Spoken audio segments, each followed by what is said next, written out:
কোটা আন্দোলনকারীদের সাথে সব গণতান্ত্রিক রাজনৈতিক দলগুলোকে রাজপথে নামার আহ্বান জানিয়েছেন বিএনপি মহাসচিব। ছাত্রদল নেতাকর্মীরাও সাধারণ শিক্ষার্থী হিসেবে কোটা আন্দোলনের পক্ষে মাঠে নামবে বলে জানিয়েছেন নেতারা। ৭১-এর মতোই রাতের আঁধারে শিক্ষার্থীদের ওপর বর্বর হামলা হয়েছে বলেও অভিযোগ করেন বিএনপি মহাসচিব। শফিক আহমেদের প্রতিবেদন।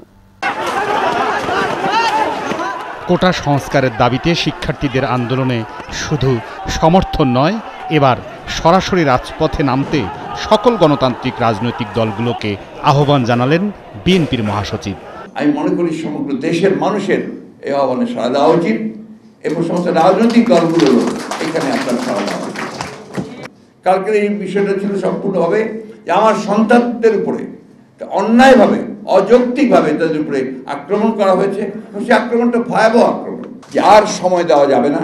এখন সকলকেই উঠে দাঁড়াতে হবে, রুখে দাঁড়াতে হবে, অন্যায়ের বিরুদ্ধে দাঁড়িয়ে আমাদের অধিকার আমাদেরকে আদায় করবে। বিএনপির অভিযোগ, ক্ষমতাসীন দল এবং ছাত্রলীগের বহিরাগত সন্ত্রাসীরা গভীর রাতে যে হামলা এবং নির্যাতন করেছে তা পাকিস্তানিদের চেয়ে কম নয় বলে মন্তব্য করেন মির্জা ফখরুল ইসলাম আলমগীর। আজকে আওয়ামী লীগের সরকার, শেখ হাসিনার সরকার গত একদিনে যে ঘটনাটি ঘটিয়েছে, এটা বাংলাদেশের রাজনীতির ইতিহাসে একটা জঘন্যতম ঘটনা। আমরা আগে কখনো দেখিনি যে হাসপাতালের মধ্যে গিয়ে আপনার এই সরকারি দলের সন্ত্রাসীরা তারা গিয়ে আপনার ছাত্রদেরকে আক্রমণ করবে, এটা আমরা কখনো চিন্তাও করতে পারিনি। এমনকি পাকিস্তান আমলে, যার কথা তিনি বলেছেন যে পাকিস্তান আমলের হানাদার বাহিনীর কথা নাকি ছেলেরা ভুলে গেছে, আপনি তো সেটাকে ভুলে যেতে সাহায্য করছেন না, আপনি আরো সেটাকে নতুন করে মনে করে দিয়েছেন। কারণ পাকিস্তান সেনাবাহিনীর যে আক্রমণ ছিল তার চেয়ে আপনার কোন অংশে কম করেছেন।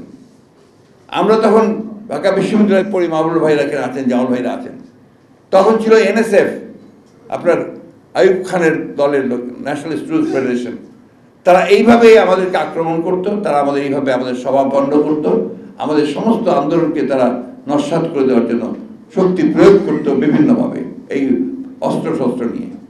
তো সেইখান থেকে আজকে আপনারা এর বাইরে তো যেতে পারেননি। আপনারা সেই পাকিস্তানিদের মতো একইভাবে সাধারণ ছাত্রদের যে ন্যায়সঙ্গত দাবি, যে যৌক্তিক দাবি, সেই দাবির আন্দোলনকে নস্যাৎ করে দেওয়ার জন্য আজকে আপনারা তাদের উপরে অস্ত্র শস্ত্র হাতে নিয়ে আপনাদের সেই লেলিয়ে দেওয়া বাহিনীকে আপনারা লেলিয়ে দিয়েছেন।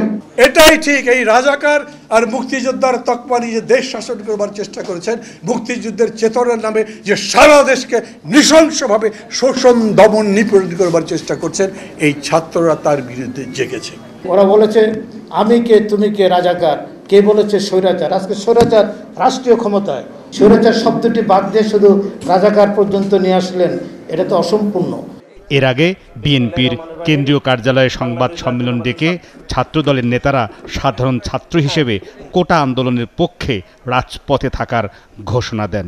আমরা যদি ছাত্রদল কেন্দ্রীয় সংসদের ব্যানারে কয়েক হাজার নেতাকর্মী নিয়ে ক্যাম্পাসে প্রবেশ করি, এই পুরো ইস্যুটাই ভিন্ন খাতে চলে যাবে। সেজন্য আমাদের আনুষ্ঠানিক সিদ্ধান্ত, এই ইস্যুতে, এই কোটা বিরোধী আন্দোলনের ইস্যুতে ছাত্রদল সাধারণ শিক্ষার্থীদের এই ব্যানারেই সর্বাত্মক অংশগ্রহণ করবে। ছাত্রলীগ তাদেরকে নিজেদেরকে শিক্ষার্থীদের ওয়ার্স্ট এনিমি হিসেবে আসলে উপস্থাপন করেছে, সেই বিষয়টি আমরা আপনাদেরকে পুনর্ব্যক্ত করছি।